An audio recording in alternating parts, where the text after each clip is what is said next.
ലേവ്യ പുസ്തകം 23-ാം അധ്യായത്തിന്റെ 10 മുതൽ 16 വരെ വായിക്കുന്നു.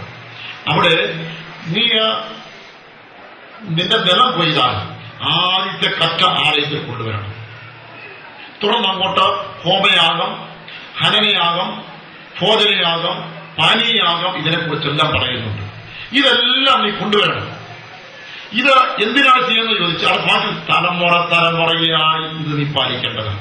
അഥവാ നീ ഇത് ചെയ്ത് കഴിയുമ്പോൾ നിന്റെ തലമുറ പിന്നാലെ ഇത് ചെയ്യും. പ്രത്യേകിച്ച് 14-ാം വാക്യത്തിൽ വായിക്കുന്നത് ദൈവത്തിന് കൊടുക്കേണ്ടത് കൊടുക്കാതെ ഒരു മലര് പോലും എടുക്കരുത്.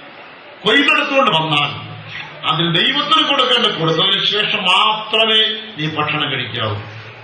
ഇത് തലമുറയായി അഥവാ പിതാക്കന്മാർ ചെയ്യുമ്പോൾ മക്കൾ അത് കണ്ട് അതുപോലെ ചെയ്യുന്നതിന് ഇടയാകും.